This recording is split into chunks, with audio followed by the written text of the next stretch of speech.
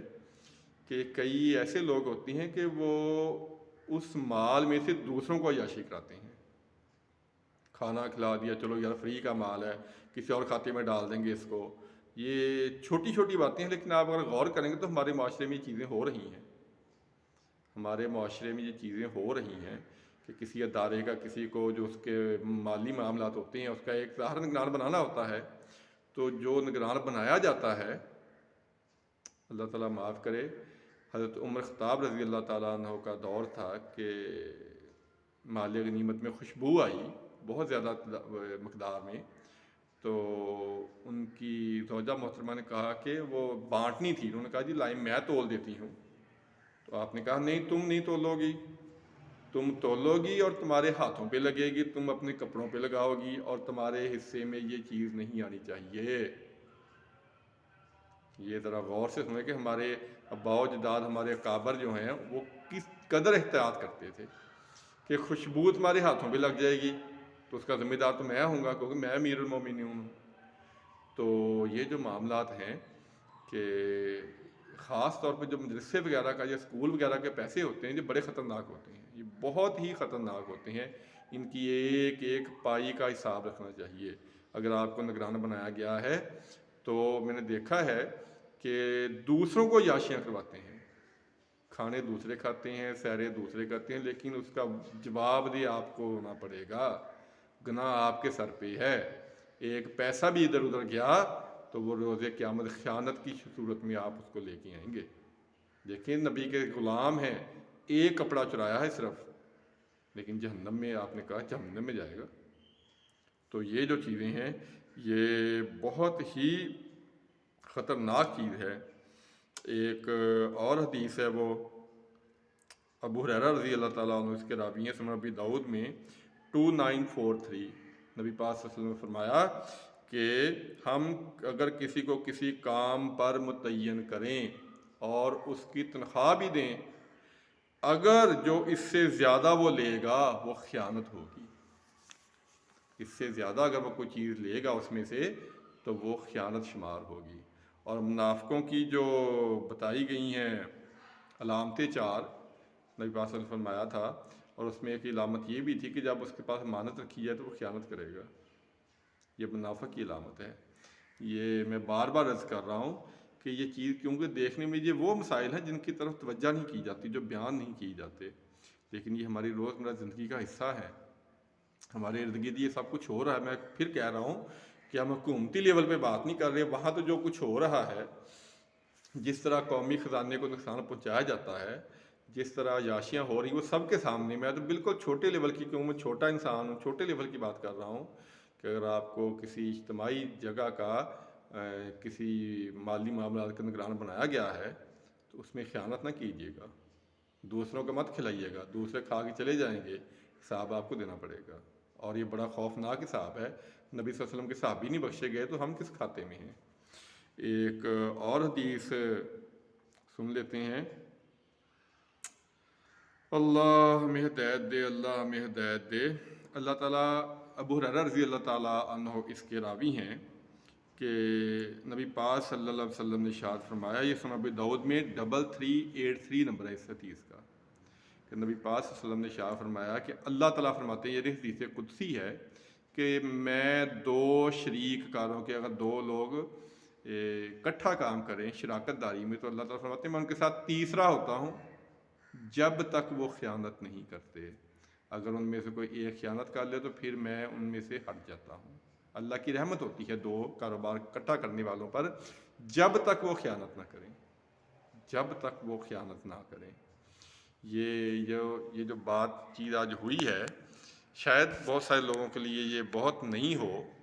لیکن اگر آپ غور کریں گے